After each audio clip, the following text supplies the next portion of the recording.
민정은 오늘도 시아버지 창호와 마주 앉은 저녁 식탁 앞에서 숨을 참았습니다.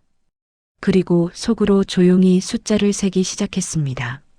하나, 둘, 셋. 10까지 세면 무언가 말을 꺼내야 한다고 스스로 다짐했지만 결국 입을 열지 못했습니다. 창호 역시 젓가락만 움직일 뿐 아무 말이 없었습니다. 이 침묵은 언제부터였을까요? 민정은 정확히 기억하지 못했습니다. 다만 한 가지는 확실했습니다. 이 어색함이 언젠가는 돌이킬 수 없는 오해로 번질 것만 같았습니다. 부산 기장의 한 아파트 15층, 민정은 30대 중반의 간호사였습니다. 그녀가 이 집에 들어온 지는 벌써 7년째였습니다. 남편 준호와 결혼하면서 자연스럽게 시아버지 창호와 함께 살게 되었습니다. 처음에는 괜찮았습니다. 아니, 괜찮다고 믿으려 했습니다. 하지만 시간이 흐를수록 창호와의 거리는 좁혀지지 않았고 오히려 벽은 더 두꺼워졌습니다. 창호는 올해 69이었습니다. 키는 크지 않았지만 어깨는 여전히 펴져 있었고 회색빛 머리카락은 단정하게 뒤로 넘겨져 있었습니다. 그는 말이 적었습니다. 아침 인사도 고개를 살짝 끄덕이는 것으로 대신했고 저녁에 민정이 준비한 음식 앞에서도 잘 먹겠습니다라는 말조차 생략할 때가 많았습니다. 민정은 처음에 그것을 무례함으로 받아들였습니다. 그러나 남편 준호는 달랐습니다. 아버지는 원래 그래. 감정 표현을 잘 못하시는 거야. 준호는 그렇게 말하며 민정의 손을 잡았습니다. 하지만 민정에게는 그것이 위로가 되지 않았습니다. 감정을 표현하지 못하는 것과 감정이 없는 것은 분명히 달랐지만 민정에게는 그 차이가 느껴지지 않았습니다. 창호의 무표정한 얼굴 뒤에 무엇이 있는지 민정은 알 수 없었습니다. 민정은 병원에서 일하는 동안만큼은 자신감이 넘쳤습니다. 환자들의 상태를 체크하고 의사의 지시를 정확하게 수행하고 보호자들과 대화하며 그들을 안심시키는 일에 능숙했습니다. 그녀는 10년 넘게 간호사로 일했고 동료들 사이에서도 신뢰받는 사람이었습니다. 하지만 집에 돌아오면 모든 것이 달라졌습니다. 문을 열고 들어서는 순간 그녀는 다시 서툰 며느리가 되었습니다. 오늘도 민정은 저녁 식사를 준비하며 창호가 좋아할 만한 메뉴를 고민했습니다. 고등어 구이와 된장찌개, 그리고 시금치 무침. 창호가 특별히 싫어하는 음식은 없었지만 특별히 좋아하는 음식도 알 수 없었습니다. 민정이 물으면 창호는 늘 다 괜찮습니다라고만 대답했습니다.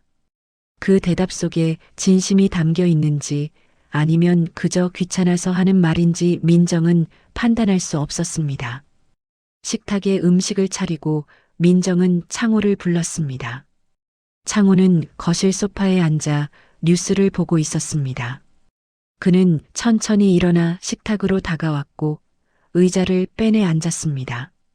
민정도 맞은편에 자리를 잡았습니다. 젓가락을 들고 밥을 한 숟가락 뜨면서 민정은 다시 한번 말을 꺼낼 기회를 찾았습니다. 아버님, 오늘 병원에 오신 환자분 중에 기장분이 계셨어요. 민정이 조심스럽게 말했습니다. 창호는 고개를 들지 않고 반찬을 집었습니다. 그래요. 짧은 대답이었습니다. 민정은 더 이어가고 싶었지만 어떻게 말을 해야 할지 막막했습니다. 창호의 표정은 여전히 굳어 있었고 그의 시선은 접시 위에 고정되어 있었습니다. 민정은 다시 입을 다물었습니다. 식사는 그렇게 조용히 끝났습니다. 민정이 설거지를 하는 동안 창호는 다시 거실로 돌아갔습니다. 민정은 싱크대 앞에서 물소리를 들으며 생각에 잠겼습니다. 그녀는 왜 이렇게 창호와의 관계가 어려운지 이해할 수 없었습니다. 다른 며느리들의 이야기를 들으면 시댁 식구들과 갈등을 겪는 경우도 많았지만 민정과 창호 사이에는 갈등조차 없었습니다. 그저 공허한 침묵만이 흘렀습니다. 창호는 젊은 시절 건설 현장에서 일했습니다. 그는 새벽부터 저녁까지 몸을 쓰며 가족을 먹여 살렸습니다. 준호가 태어났을 때 창호는 32이었고 아내와 함께 작은 월세방에서 살았습니다. 그는 말이 없는 사람이었지만 성실했습니다. 매일 아침 일찍 나가고 밤늦게 돌아왔으며 주말에도 쉬지 않고 일했습니다. 아내는 그런 창호를 믿고 따랐습니다. 그녀는 창호의 침묵을 이해했고 그의 무뚝뚝함 뒤에 숨은 책임감을 알았습니다. 하지만 준호의 어머니는 10년 전 세상을 떠났습니다. 갑작스러운 교통사고였습니다. 창호는 그날 이후 더욱 말이 없어졌습니다. 장례식장에서도 그는 눈물을 보이지 않았습니다. 조문객들은 그의 침착함에 감탄했지만 준호는 알았습니다. 아버지가 얼마나 깊은 슬픔 속에 있는지를. 창호는 감정을 밖으로 드러내지 못하는 사람이었습니다. 그것은 그가 자란 환경 때문이었습니다. 그의 아버지 역시 말이 없었고 감정을 표현하는 것은 약함의 표시라고 여겼습니다. 창호는 그렇게 배웠고 그렇게 살아왔습니다. 민정이 이 집에 들어왔을 때 창호는 이미 혼자 살고 있었습니다. 준호는 아버지를 혼자 두기 싫어했고 민정도 동의했습니다. 처음에는 모든 것이 새로웠습니다. 민정은 창호에게 잘 보이고 싶었고 최선을 다해 집안일을 돌봤습니다. 하지만 창호는 고마움을 표현하지 않았습니다. 민정이 청소를 해도 빨래를 해도 식사를 준비해도 그는 당연하다는 듯 받아들였습니다. 민정은 점점 지쳐갔습니다. 어느 날 민정은 준호에게 물었습니다. 아버님은 나를 싫어하시는 걸까? 준호는 고개를 저었습니다. 아니야. 아버지는 그냥 표현을 못 하시는 거야. 하지만 민정은 확신할 수 없었습니다.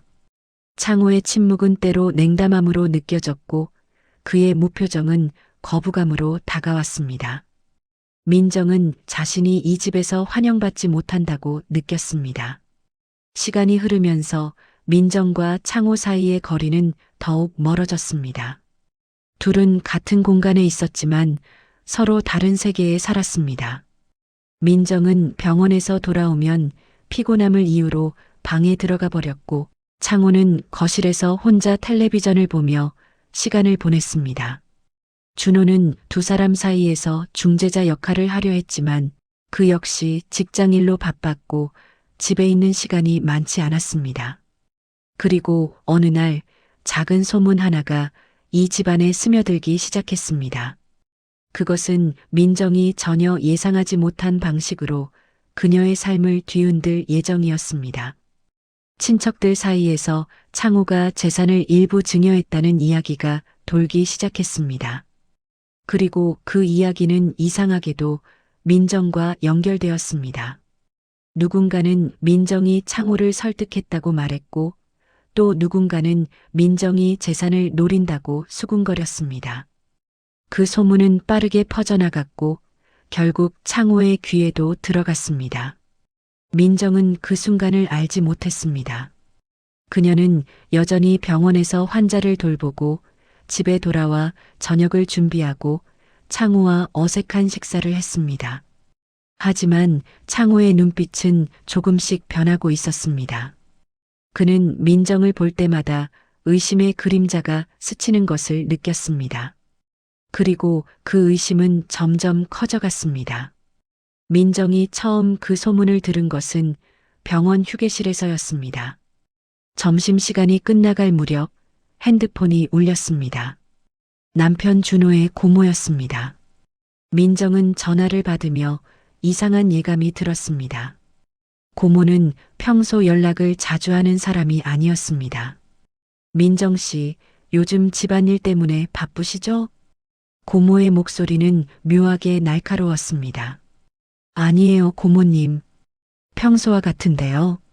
그래요?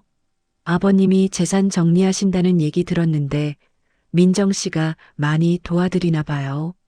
민정은 순간 말문이 막혔습니다. 재산 정리라니 그녀는 그런 이야기를 들어본 적이 없었습니다. 고모님, 저는 그런 얘기 처음 듣는데요. 아, 그래요? 친척들 사이에서 다 소문이 났던데. 아버님이 조카들한테 일부 증여하셨다면서요.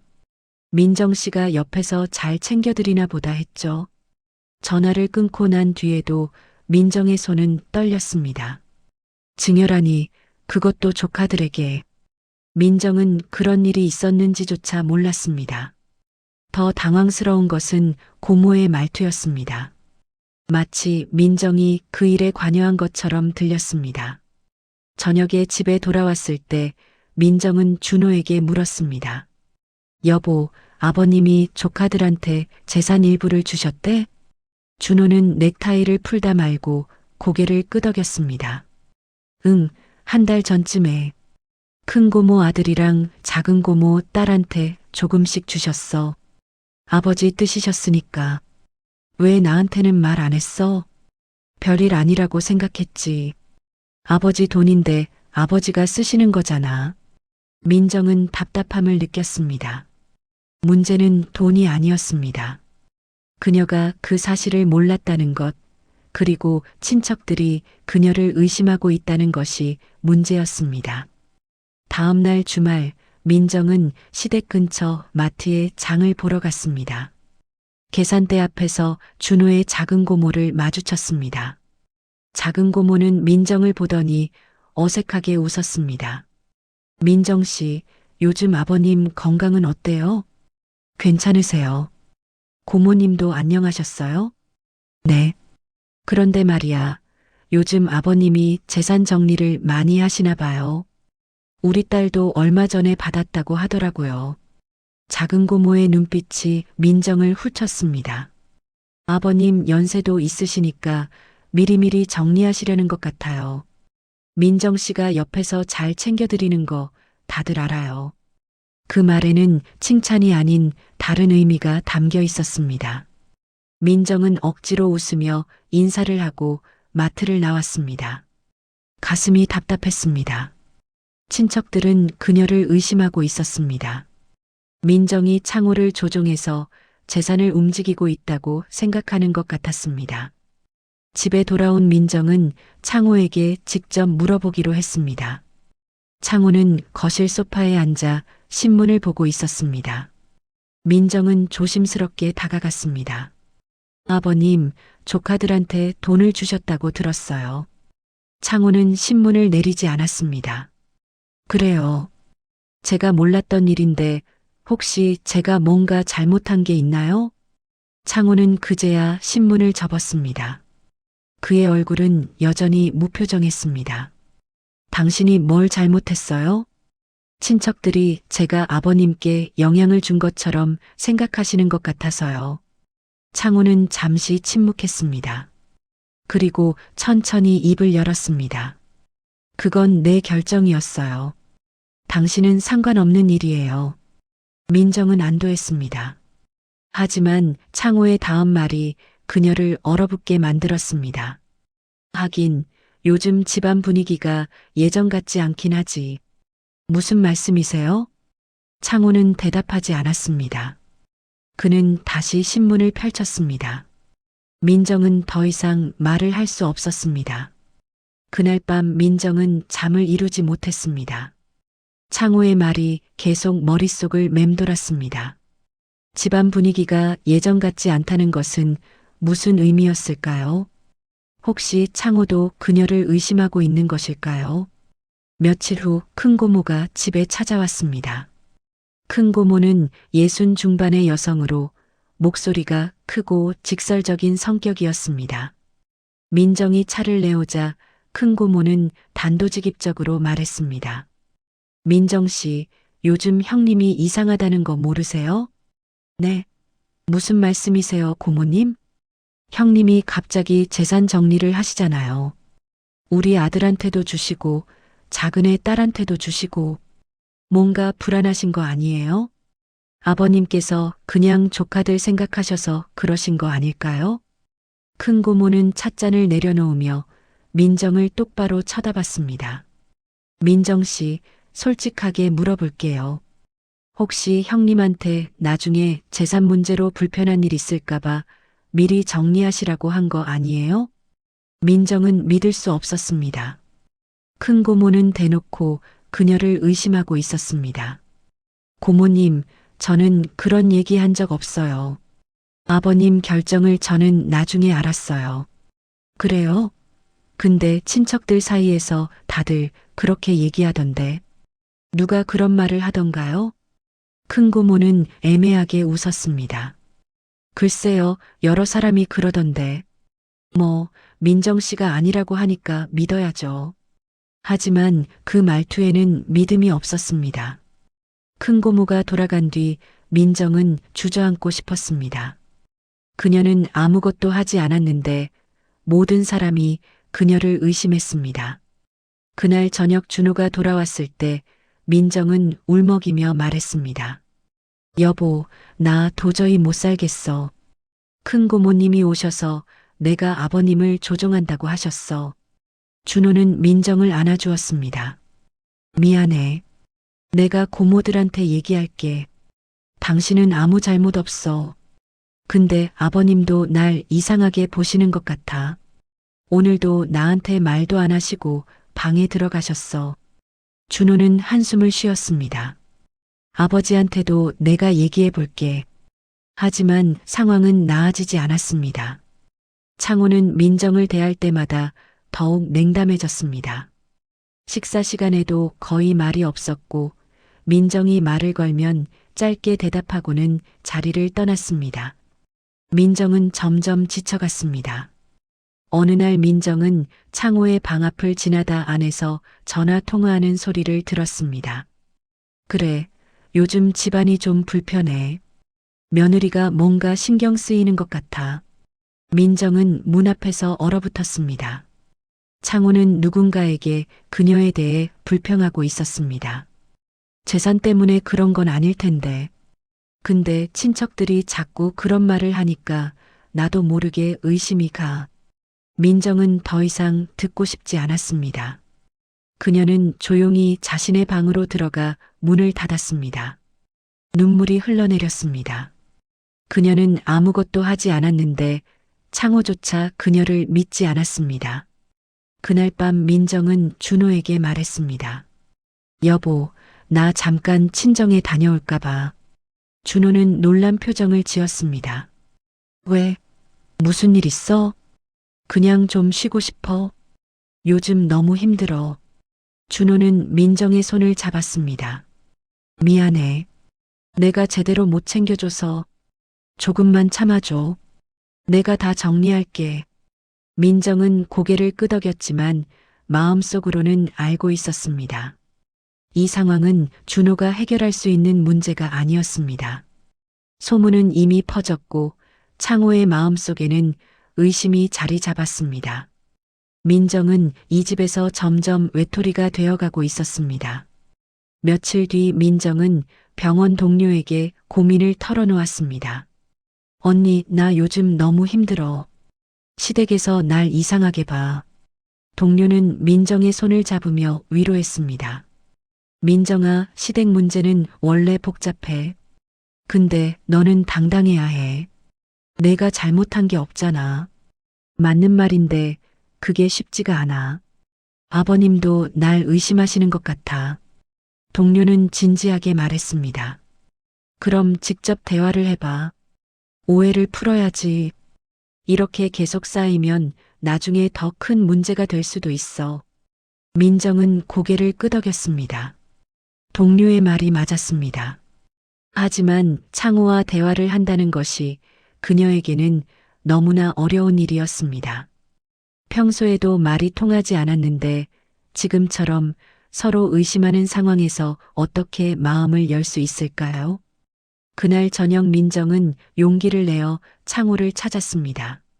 창호는 거실에서 텔레비전을 보고 있었습니다. 민정은 그의 옆에 조심스럽게 앉았습니다. 아버님. 창호는 고개를 돌리지 않았습니다.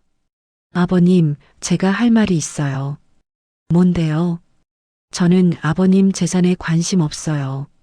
진짜예요. 저는 그냥 이 집에서 편하게 지내고 싶을 뿐이에요. 창호는 여전히 텔레비전을 보고 있었습니다. 그건 나도 알아요.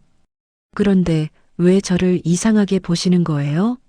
창호는 리모컨을 내려놓았습니다. 그리고 천천히 민정을 바라봤습니다. 당신을 이상하게 본 적 없어요.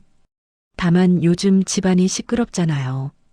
친척들이 자꾸 이상한 말을 하니까 나도 피곤해요. 민정은 속상했습니다. 창호는 그녀의 억울함을 이해하지 못했습니다. 아버님, 저도 피곤해요. 아무것도 안 했는데 의심받는 게 얼마나 힘든지 아세요? 창호는 다시 텔레비전 쪽으로 고개를 돌렸습니다. 나도 뭐가 뭔지 모르겠어요. 그냥 조용히 지냅시다. 민정은 더 이상 말할 수 없었습니다. 창호는 대화를 끝내고 싶어 했습니다. 그녀는 자리에서 일어나 방으로 돌아왔습니다. 가슴이 먹먹했습니다. 그녀는 최선을 다했지만 아무것도 변하지 않았습니다. 그날 밤 민정은 결심했습니다. 이대로는 안 된다고. 그녀는 진실을 밝혀야 했습니다. 누가 이런 소문을 퍼뜨렸는지, 왜 친척들이 그녀를 의심하는지 알아내야 했습니다. 그리고 창호에게도 자신의 진심을 제대로 전해야 했습니다. 이 오해가 계속되면 이 집안은 무너질 것이었습니다. 민정은 더 이상 참을 수 없었습니다. 소문은 점점 커졌고 친척들의 시선은 날카로워졌습니다. 그녀는 진실을 밝히기로 결심했습니다. 먼저 소문의 출처를 찾아야 했습니다. 민정은 준호의 사촌 언니에게 전화를 걸었습니다. 사촌 언니는 친척들 사이에서 소식통 역할을 하는 사람이었습니다. 언니, 저 민정이에요. 혹시 시간 괜찮으세요? 응, 민정아. 무슨 일이야? 요즘 시댁에서 제 얘기가 많이 나온다고 들었어요. 누가 그런 말을 처음 시작했는지 아세요? 전화 너머로 침묵이 흘렀습니다. 사촌 언니는 잠시 망설이다 조심스럽게 말했습니다. 민정아, 그게 정확히 누구라고 하기는 어려운데 큰 고모 아들이 제사 때 먼저 얘기를 꺼냈던 것 같아. 아버님이 갑자기 돈을 주셔서 이상하다고. 그래서 그게 저랑 무슨 상관이에요? 그때 누군가가 내가 아버님 옆에 있으니까 뭔가 영향을 준 거 아니냐고 했어. 그 말이 퍼진 거지. 민정은 한숨을 쉬었습니다. 결국 근거 없는 추측이 소문이 된 것이었습니다. 언니, 저는 정말 아무것도 안 했어요. 아버님이 그런 결정을 하신 줄도 몰랐어요. 나는 믿어, 민정아. 근데 다른 사람들은 쉽게 생각을 바꾸지 않을 거야. 특히 아버님이 이미 의심하기 시작하셨다면. 전화를 끊고 민정은 무력감을 느꼈습니다. 소문의 시작을 알았지만 그것을 되돌릴 방법이 없었습니다. 그녀는 창호에게 직접 해명하기로 했습니다. 하지만 창호는 그녀를 피했습니다. 아침에 일찍 산책을 나가고 저녁에는 방에 일찍 들어가 버렸습니다. 식사 시간조차 엇갈렸습니다. 어느 날 저녁 민정은 창호가 방에 들어가기 전에 그를 불렀습니다. 아버님, 잠깐만 얘기 좀 할까요? 창호는 돌아서지 않고 말했습니다. 피곤해요. 내일 얘기해요. 아버님, 제발이요. 이렇게 계속 피하시면 안 돼요. 창호는 그제야 멈춰섰습니다. 하지만 여전히 민정을 보지 않았습니다. 뭘 얘기하고 싶은데요? 저는 아버님 재산에 관심 없어요. 친척들이 하는 말은 다 거짓이에요. 창호는 천천히 고개를 돌렸습니다. 그의 눈빛은 차가웠습니다. 내가 언제 당신을 의심했어요? 그럼 왜 저를 피하세요? 왜 말도 안 하시고 방에만 계세요? 창호는 잠시 침묵했습니다. 당신이 생각하는 게 뭔지 알아요. 하지만 나는 내 결정을 한 거예요. 당신은 상관없어요. 그럼 왜 저를 이렇게 대하세요? 창호는 대답하지 않고 방으로 들어가 버렸습니다. 민정은 복도에 혼자 서서 눈물을 참았습니다. 다음 날 민정은 병원에서 실수를 했습니다. 환자의 약을 잘못 기록한 것이었습니다. 다행히 수간호사가 발견해서 큰 문제는 없었지만 민정은 크게 혼났습니다. 퇴근 후 민정은 차 안에서 한참을 울었습니다. 집에서의 스트레스가 일에까지 영향을 미치고 있었습니다. 집에 돌아왔을 때 준호가 거실에 앉아 있었습니다. 그의 표정이 어두웠습니다. 여보, 무슨 일 있어? 준호는 한숨을 쉬며 말했습니다. 아버지가 오늘 나한테 이상한 말씀을 하셨어. 무슨 말? 자기가 이 집에서 불편하다고, 며느리 눈치가 보인다고. 민정은 믿을 수 없었습니다. 내가 뭘 어쨌는데? 아버지 말씀으로는 요즘 당신이 자기를 피한다고 하시더라. 그리고 집안 분위기가 예전 같지 않다고. 민정은 어이가 없었습니다. 자신을 피한 사람은 창호였는데 오히려 그가 민정을 탓하고 있었습니다. 여보, 그건 말이 안 돼. 아버님이 날 피하신 거야. 내가 말 걸면 대답도 안 하시고. 준호는 고개를 저었습니다. 나도 뭐가 맞는지 모르겠어. 아버지는 아버지 말씀이 있고 당신은 당신 말이 있고. 그럼 넌 누구 편이야? 준호는 당황한 표정을 지었습니다. 편을 가르는 게 아니잖아. 나는 둘 다 내 가족이야. 민정은 더 이상 말하지 않았습니다. 남편마저 자신을 완전히 믿지 못하는 것 같았습니다. 그날 밤 민정은 짐을 쌌습니다. 친정에 가기로 마음먹었습니다. 이 집에서는 더 이상 버틸 수 없었습니다. 하지만 가방을 들고 나가려는 순간 준호가 막아섰습니다. 어디 가려고? 친정에 좀 다녀올게. 지금 밤인데? 내일 새벽에 갈 거야. 오늘은 친정 근처 찜질방에서 자고. 준호는 민정의 손을 잡았습니다. 제발 이러지 마. 우리 얘기 좀 하자. 뭘 더 얘기해? 난 아무리 말해도 아무도 안 믿잖아. 준호는 할 말을 잃었습니다. 민정은 그의 손을 뿌리치고 현관문을 나섰습니다. 찜질방에서 민정은 한숨도 자지 못했습니다. 천장만 바라보며 지난 일들을 떠올렸습니다. 그녀는 정말 아무 잘못도 하지 않았습니다. 그런데 왜 이렇게 힘든 걸까요? 새벽이 되자 민정은 친정으로 향했습니다. 어머니는 민정을 보자마자 놀랐습니다.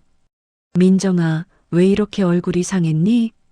민정은 어머니 품에 안겨 울었습니다. 그동안 참았던 모든 감정이 쏟아져 나왔습니다. 어머니는 민정의 등을 토닥이며 말했습니다. 울지 마. 천천히 얘기해봐. 민정은 모든 것을 털어놓았습니다. 소문과 오해, 창호의 냉대, 준호의 중립적인 태도까지. 어머니는 진지하게 들었습니다. 민정아, 엄마가 보기에는 이건 시간이 필요한 문제야. 오해는 금방 풀리지 않아. 그럼 어떻게 해야 돼요? 일단 내가 당당해야 해.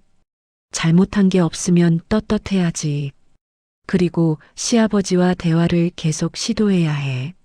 아버님은 저랑 대화하려고 하지 않으세요. 어머니는 한숨을 쉬었습니다. 그래도 포기하면 안 돼. 가족이잖아. 민정은 고개를 끄덕였지만 확신이 서지 않았습니다. 사흘 후 민정은 집으로 돌아갔습니다. 준호가 매일 전화해서 돌아오라고 했고 민정도 이렇게 도망치는 것이 해결책이 아니라는 것을 알았습니다. 집에 들어섰을 때 거실은 조용했습니다. 창호는 보이지 않았습니다. 준호가 민정을 맞이했습니다. 아버지 방에 계셔. 요즘 거의 안 나오셔. 민정은 가방을 내려놓고 창호의 방문을 두드렸습니다. 아버님, 제가 왔어요. 대답이 없었습니다. 민정은 다시 노크했습니다. 아버님, 들어가도 될까요? 여전히 대답이 없었습니다. 민정은 문을 열었습니다. 창호는 침대에 앉아 창밖을 바라보고 있었습니다. 민정이 들어온 것을 알았지만 돌아보지 않았습니다. 아버님, 제가 며칠 집을 비워서 죄송해요. 창호는 여전히 침묵했습니다. 민정은 한 걸음 더 다가갔습니다. 아버님, 우리 얘기 좀 해요. 이렇게 계속 서로 피하면 안 돼요. 창호가 천천히 고개를 돌렸습니다. 그의 얼굴에는 피곤함이 가득했습니다. 당신은 왜 나를 피해요? 민정은 당황했습니다. 제가요? 제가 언제요? 요즘 당신 나만 보면 불편해하잖아요. 민정은 할 말을 잃었습니다. 창호는 완전히 반대로 생각하고 있었습니다. 아버님, 그건 오해예요. 제가 아버님을 피한 게 아니라 아버님이 저를 피하신 거예요. 창호는 고개를 저었습니다. 아니에요.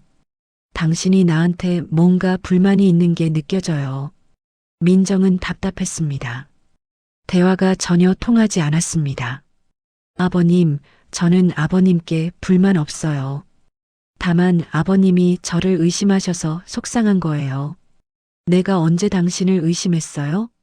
재산 얘기 나온 이후로 저를 이상하게 보셨잖아요. 창호는 잠시 생각하더니 말했습니다. 나는 당신을 의심한 적 없어요. 다만 친척들이 자꾸 이상한 말을 하니까 피곤했을 뿐이에요.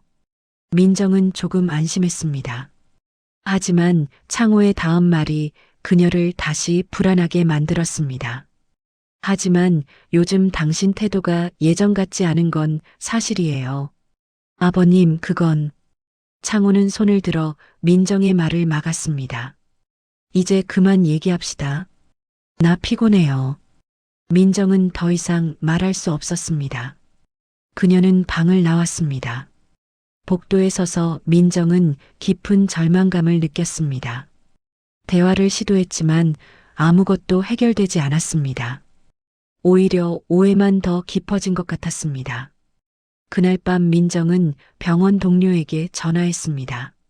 언니, 나 더 이상 어떻게 해야 할지 모르겠어. 동료는 걱정스러운 목소리로 물었습니다. 민정아, 많이 힘들구나. 그래도 포기하지 마. 시간이 지나면 나아질 거야. 시간이 지나면요? 지금도 한 달 넘게 이러고 있는데요. 동료는 잠시 침묵하다 말했습니다. 민정아, 혹시 시아버님 건강은 괜찮으셔? 네. 건강요? 아니, 그냥 갑자기 행동이 이상해지셨다니까. 혹시 건강 문제는 아닐까 싶어서. 민정은 그 말에 멈칫했습니다. 창호의 건강을 생각해 본 적이 없었습니다. 언니, 무슨 말이에요? 치매나 그런 거 말이야. 초기에는 성격 변화가 먼저 올 수도 있거든. 민정은 가슴이 철렁했습니다. 혹시 창호가 아픈 것은 아닐까? 하지만 곧 고개를 저었습니다. 창호는 아직 69이었고 평소 건강했습니다. 그럴 리 없었습니다. 하지만 그날 밤 민정은 잠을 이루지 못했습니다. 동료의 말이 계속 머릿속을 맴돌았습니다. 혹시 정말 창호에게 문제가 있는 것은 아닐까? 만약 그렇다면 이 모든 오해와 갈등은 다른 이유 때문일 수도 있었습니다. 다음 날 아침 민정은 창호를 유심히 관찰했습니다. 그는 평소와 다름없이 식사를 하고 신문을 읽었습니다. 특별히 이상한 점은 보이지 않았습니다. 민정은 자신이 너무 예민해진 것 같다고 생각했습니다. 그러나 며칠 후 이상한 일이 벌어졌습니다. 창호가 같은 질문을 반복했습니다. 오늘 무슨 요일이에요? 수요일이세요, 아버님. 10분 후 창호가 다시 물었습니다. 오늘 무슨 요일이에요? 민정은 그제야 뭔가 이상하다고 느꼈습니다. 혹시 동료의 말이 맞는 것일까? 민정은 불안해지기 시작했습니다. 그리고 그날 저녁 그 불안은 현실이 되었습니다. 그날 저녁 6시쯤 민정은 부엌에서 저녁 준비를 하고 있었습니다. 갑자기 거실에서 큰 소리가 들렸습니다. 무언가 떨어지는 소리였습니다. 민정은 급히 거실로 달려갔습니다. 창호가 소파 옆에 쓰러져 있었습니다. 테이블 위에 물컵이 바닥에 깨져 있었습니다. 아버님, 민정은 창호에게 달려가 그를 흔들었습니다. 창호는 눈을 감고 있었고 반응이 없었습니다. 민정은 즉시 구급차를 불렀습니다. 손이 떨렸지만 간호사로서의 본능이 작동했습니다. 그녀는 창호의 맥박을 확인하고 호흡을 체크했습니다. 다행히 둘 다 안정적이었습니다. 구급차가 도착했고 민정은 창호와 함께 병원으로 향했습니다. 차 안에서 민정은 준호에게 전화를 걸었습니다. 여보, 아버님이 쓰러지셨어. 지금 병원으로 가고 있어. 준호의 목소리가 급해졌습니다. 뭐, 어떻게 된 거야?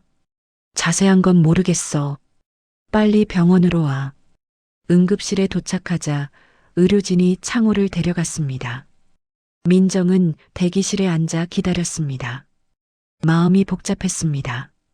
그동안 창호와의 갈등 때문에 힘들었지만 정작 그가 쓰러지자 걱정이 앞섰습니다. 민정은 자신도 몰랐던 감정을 발견했습니다. 그녀는 창호를 미워한 적이 없었습니다. 다만 서로를 이해하지 못했을 뿐이었습니다. 30분 후 준호가 도착했습니다. 그의 얼굴은 창백했습니다. 아버지는 어때? 아직 검사 중이야. 두 사람은 나란히 앉아 기다렸습니다. 1시간이 지나고 의사가 나왔습니다. 민정과 준호는 벌떡 일어났습니다. 환자분 보호자시죠? 네, 의사 선생님. 의사는 차트를 보며 말했습니다. 일단 응급 상황은 아닙니다. 의식을 잃으신 건 일시적인 현상이었고 지금은 깨어나셨습니다. 다만 정밀 검사가 필요할 것 같습니다. 무슨 문제가 있는 건가요? 의사는 진지한 표정으로 말했습니다. 신경과 협진을 요청했습니다. 환자분이 최근 기억력 저하나 성격 변화 같은 증상을 보이셨나요? 민정은 가슴이 철렁했습니다. 동료가 했던 말이 떠올랐습니다. 네, 최근에 같은 질문을 반복하시고 평소와 다르게 예민해지신 것 같았어요. 의사는 고개를 끄덕였습니다. 내일 아침에 뇌 MRI와 인지 기능 검사를 진행하겠습니다. 일단 오늘은 입원해서 관찰이 필요합니다. 민정과 준호는 창호의 병실로 갔습니다. 창호는 침대에 누워 천장을 바라보고 있었습니다. 그의 눈빛은 어딘가 멍했습니다. 준호가 다가가 아버지의 손을 잡았습니다. 아버지, 괜찮으세요? 창호는 천천히 고개를 돌렸습니다. 준호야, 여긴 어디니? 병원이에요. 아버지가 쓰러지셔서. 창호는 혼란스러운 표정을 지었습니다. 내가 쓰러졌어? 기억이 안 나는데. 민정은 침대 옆에 조용히 서 있었습니다. 창호가 그녀를 발견했습니다. 민정 씨도 왔네요. 네, 아버님. 제가 구급차를 불렀어요. 창호는 잠시 민정을 바라보다 고개를 돌렸습니다. 민정은 가슴이 아팠습니다. 이런 상황에서도 창호는 그녀에게 거리감을 두고 있었습니다. 그날 밤 민정은 병원에 남기로 했습니다. 준호는 내일 아침 일찍 와야 할 일이 있어 먼저 돌아갔습니다. 민정은 간이 침대에 누워 창호를 바라봤습니다. 창호는 잠들어 있었습니다. 그의 얼굴은 평화로워 보였습니다. 민정은 생각했습니다. 만약 창호에게 정말 건강 문제가 있다면 그동안의 모든 갈등은 무엇이었을까? 그녀는 억울함보다 창호가 느꼈을 혼란과 두려움이 먼저 떠올랐습니다. 다음 날 아침 검사 결과가 나왔습니다. 신경과 의사가 민정과 준호를 상담실로 불렀습니다. 의사는 MRI 사진을 보여주며 설명했습니다. 환자분은 치매 초기 단계로 보입니다. 알츠하이머형 치매일 가능성이 높습니다. 준호는 충격을 받았습니다. 치매요? 아버지가요? 네, 아직 초기라서 일상생활은 대부분 가능하지만 기억력 저하와 성격 변화가 나타날 수 있습니다. 특히 최근 기억에 문제가 생기고 감정 조절이 어려워질 수 있습니다. 민정은 모든 것이 이해되었습니다. 창호가 그녀를 피한 것도, 같은 질문을 반복한 것도, 평소와 다르게 예민해진 것도 모두 병 때문이었습니다. 그녀는 눈물이 났습니다. 의사 선생님, 치료는 가능한가요? 완치는 어렵지만 약물 치료로 진행을 늦출 수 있습니다. 가장 중요한 것은 가족의 이해와 지지입니다. 환자분은 지금 자신의 변화를 느끼고 혼란스러워하고 계실 겁니다. 상담을 마치고 나왔을 때 민정과 준호는 할 말을 잃었습니다. 복도 벤치에 앉아 두 사람은 침묵했습니다. 준호가 먼저 입을 열었습니다. 미안해, 여보. 내가 제대로 몰라봤어. 무슨 말이야?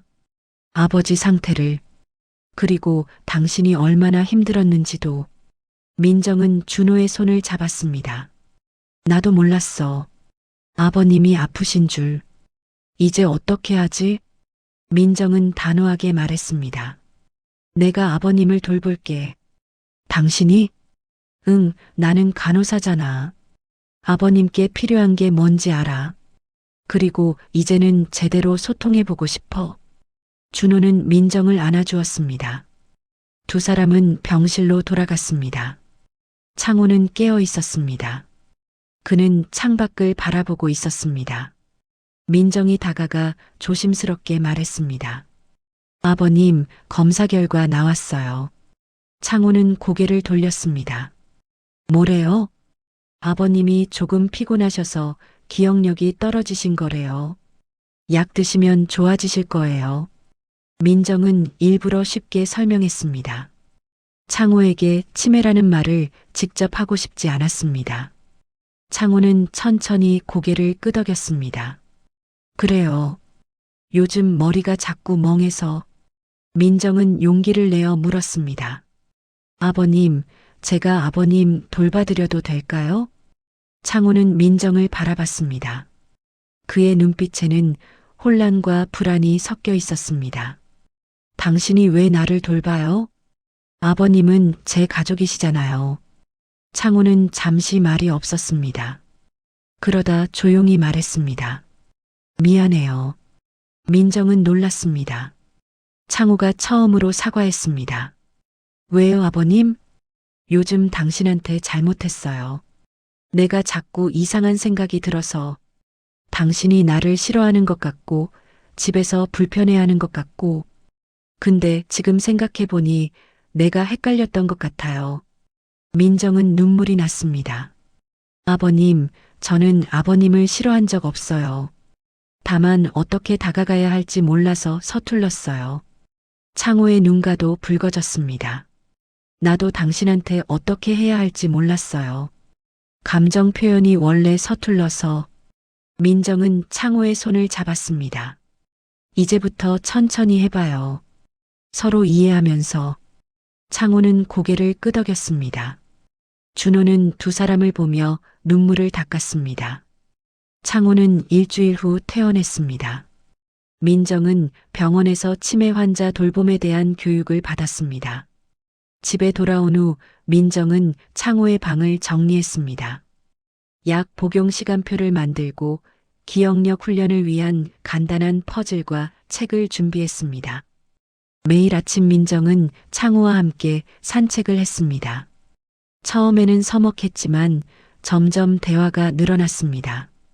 어느 날 산책을 마치고 돌아오는 길에 창호가 말했습니다. 민정 씨, 고마워요. 무엇이요, 아버님? 날 포기하지 않아줘서. 민정은 웃으며 대답했습니다. 아버님도 저를 포기하지 않으셨잖아요. 창호는 처음으로 환하게 웃었습니다. 그 미소를 보며 민정은 깨달았습니다. 이 모든 오해와 갈등은 서로를 이해하지 못한 데서 비롯되었다는 것을, 그리고 이제는 새로운 시작이 가능하다는 것을.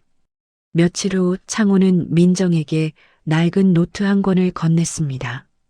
이거 보세요. 민정은 노트를 펼쳤습니다. 거기에는 창호의 메모가 빼곡히 적혀 있었습니다. 재산 계획에 관한 내용이었습니다. 민정은 한 줄 한 줄 읽어 내려갔습니다. 창호는 조카들에게 증여한 돈이 사실은 준호 부부를 위한 계획의 일부였다는 것을 알 수 있었습니다. 세금 문제를 고려해서 미리 정리한 것이었고 나머지는 모두 준호에게 물려줄 계획이었습니다. 아버님, 이게 내가 생각이 복잡해져서 메모를 해뒀어요. 당신한테 오해받을까봐 설명하려고 했는데 자꾸 잊어버려서. 민정은 눈물이 났습니다. 창호는 처음부터 가족을 생각하고 있었습니다. 소문은 그저 친척들의 오해였고 창호 자신도 병 때문에 혼란스러워 제대로 설명하지 못했던 것이었습니다. 아버님, 감사해요. 뭐가요? 저희를 생각해 주셔서요. 창호는 쑥스럽게 웃었습니다. 당연한 거죠. 당신들이 내 가족인데. 그날 저녁 식탁에는 오랜만에 따뜻한 대화가 오갔습니다. 민정은 창호에게 병원에서 있었던 재미있는 이야기를 들려줬고 창호는 젊은 시절 이야기를 꺼냈습니다. 준호는 두 사람을 번갈아 보며 행복한 미소를 지었습니다. 이 순간이 영원하기를 바라며 민정은 창호의 손을 꼭 잡았습니다. 그리고 창호도 그 손을 놓지 않았습니다.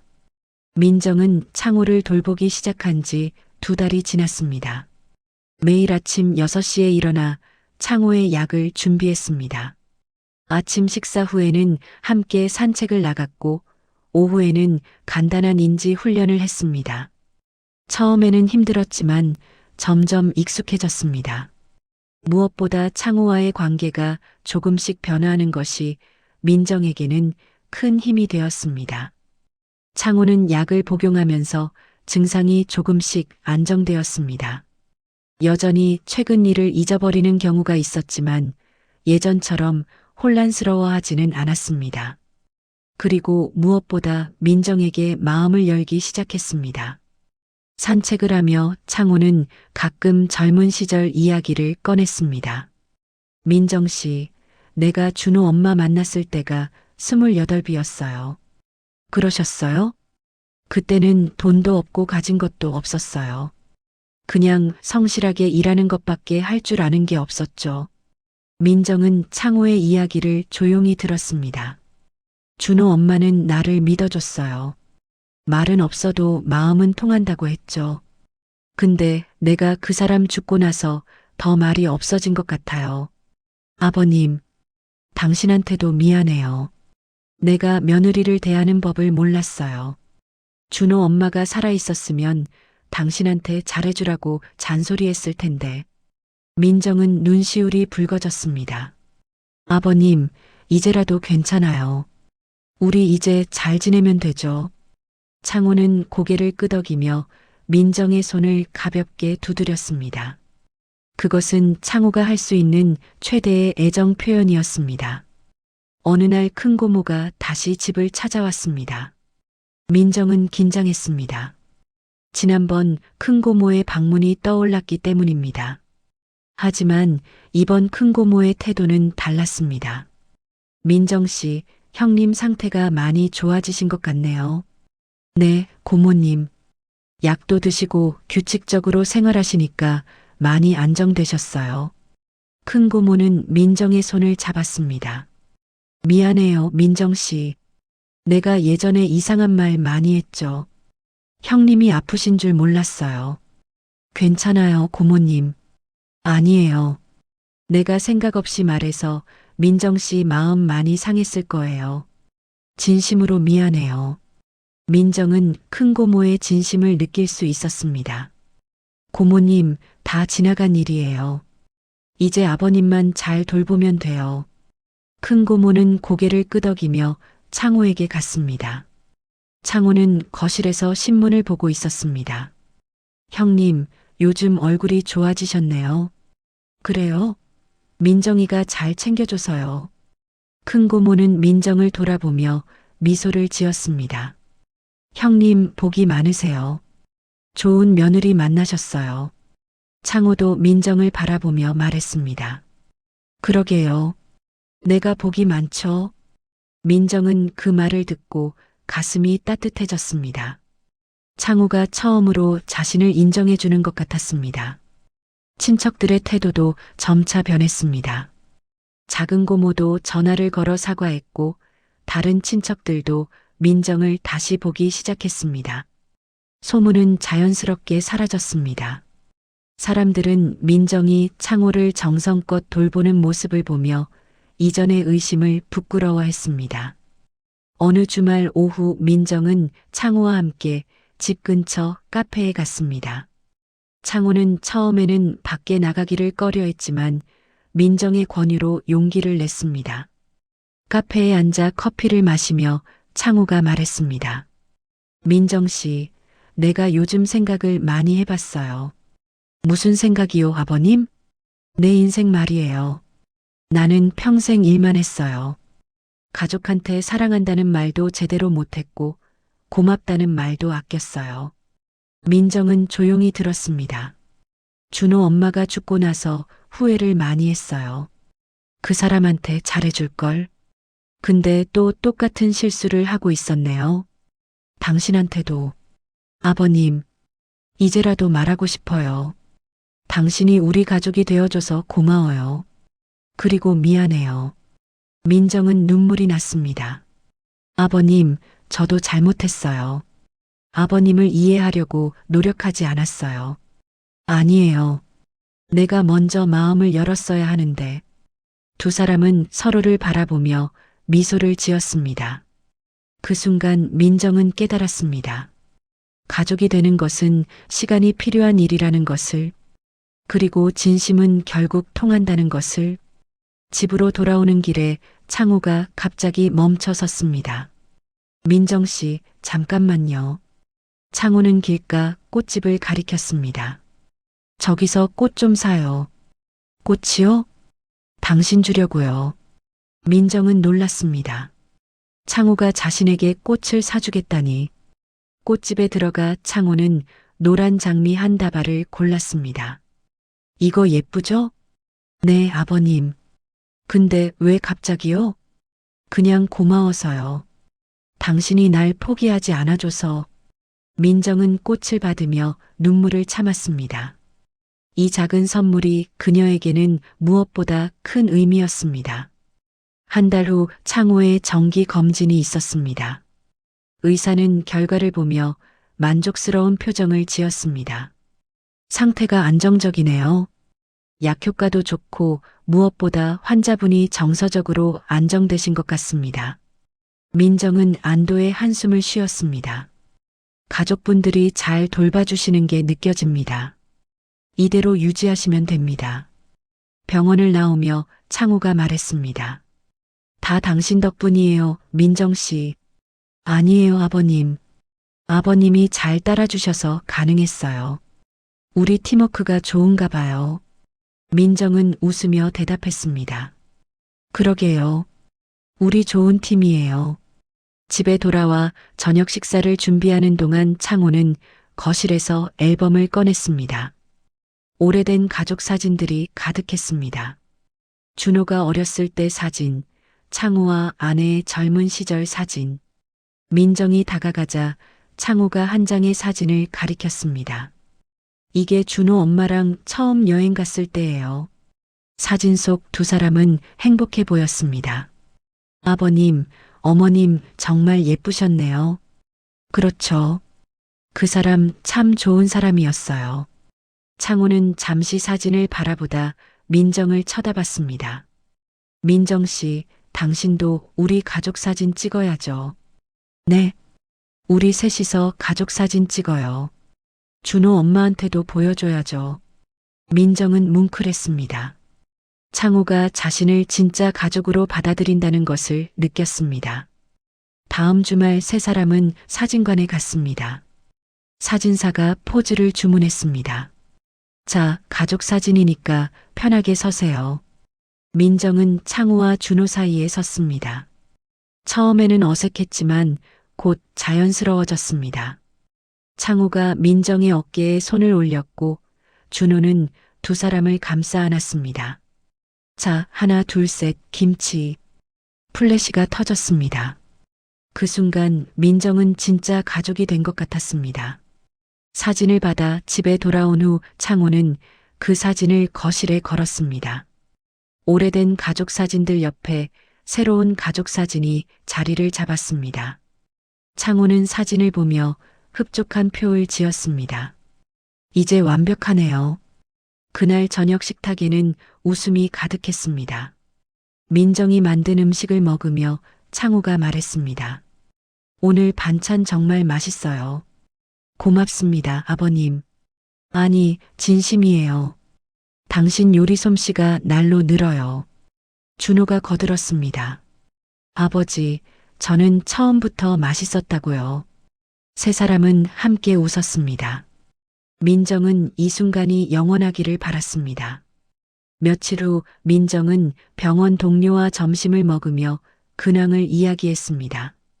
언니, 요즘 진짜 행복해. 많이 좋아졌구나, 민정아. 응. 힘들었던 시간이 있었지만 지나고 보니 그것도 필요했던 것 같아. 서로를 이해하는 시간이었던 거지. 동료는 민정의 손을 잡았습니다. 잘 견뎌내서 다행이야. 너 정말 대단해. 아니야. 나도 배웠어. 가족이 되는 건 시간이 필요하다는 거. 그리고 포기하지 않으면 결국 통한다는 거. 저녁에 집에 돌아왔을 때 창호가 민정을 기다리고 있었습니다. 민정 씨, 오늘 준호랑 얘기했어요. 무슨 얘기요? 나중에 내가 더 아프면 요양원 갈 수도 있잖아요. 민정은 가슴이 철렁했습니다. 아버님, 그런 생각하지 마세요. 아니에요. 현실적으로 생각해야죠. 근데 말이에요. 그때까지 당신이 옆에 있어줬으면 좋겠어요. 당연하죠, 아버님. 창호는 민정의 손을 잡았습니다. 고마워요, 민정 씨. 당신 만나서 나는 복 받았어요. 민정도 창호의 손을 꼭 잡았습니다. 저도 복 받았어요, 아버님. 그날 밤 민정은 일기를 썼습니다. 오랜만이었습니다. 그녀는 지난 몇 달의 일들을 돌아보며 적었습니다. 힘들었던 순간들, 절망했던 날들, 그리고 다시 찾은 희망. 마지막 줄에 그녀는 이렇게 적었습니다. 가족은 피로 맺어지는 것이 아니라 마음으로 맺어지는 것이다. 그리고 그 마음은 시간과 인내로 자란다. 다음 날 아침 민정은 창호와 함께 산책을 나갔습니다. 가을 햇살이 따뜻했습니다. 두 사람은 나란히 걸으며 이야기를 나눴습니다. 지나가는 이웃들이 인사를 건넸고 창호는 자랑스럽게 민정을 소개했습니다. 우리 며느리예요. 민정은 그 말이 좋았습니다. 더 이상 어색하지 않은 그 호칭이. 두 사람은 공원 벤치에 앉아 잠시 쉬었습니다. 창호가 하늘을 바라보며 말했습니다. 날씨 참 좋네요. 그러게요, 아버님. 민정 씨, 내가 이 순간을 잊어버리더라도 마음은 기억할 거예요. 민정은 창호를 바라봤습니다. 당신이 얼마나 좋은 사람인지, 우리 가족이 얼마나 소중한지, 그건 절대 안 잊을 거예요. 민정은 눈물이 났습니다. 하지만 슬픈 눈물이 아니었습니다. 감사의 눈물이었습니다. 그녀는 창호의 손을 잡고 조용히 말했습니다. 저도 절대 안 잊을게요, 아버님. 우리 함께한 이 시간들. 두 사람은 햇살 속에 앉아 오랫동안 말이 없었습니다. 하지만 그 침묵은 더 이상 불편하지 않았습니다. 오히려 따뜻하고 평화로웠습니다. 이것이 진짜 가족의 모습이라고 민정은 생각했습니다. 말이 많지 않아도 마음이 통하는 관계. 그것이 바로 가족이었습니다. 집으로 돌아오는 길에 민정은 미소를 지었습니다. 앞으로도 힘든 날들이 있을 것입니다. 창호의 병은 완치될 수 없고 시간이 지나면 더 어려워질 수도 있습니다. 하지만 민정은 두렵지 않았습니다. 이제 그녀에게는 진짜 가족이 있었으니까요. 서로를 이해하고 사랑하는 가족. 그것이면 충분했습니다. 저녁 식탁에서 준호가 와인을 꺼냈습니다. 오늘은 특별한 날이니까 한잔할까요? 무슨 특별한 날인데? 그냥 우리 가족이 함께 있는 이 순간이 특별하잖아요. 세 사람은 잔을 들었습니다. 창우가 먼저 말했습니다. 우리 가족 건강하게 오래오래 함께해요. 민정과 준호도 화답했습니다. 건배. 잔이 부딪히는 소리가 따뜻하게 울렸습니다. 그리고 그 소리는 새로운 시작을 알리는 종소리 같았습니다. 민정은 알았습니다. 진짜 가족이 되는 것은 쉽지 않지만 포기하지 않으면 결국 가능하다는 것을. 이 이야기가 마음에 와닿으셨다면 구독과 좋아요 부탁드립니다. 감사합니다.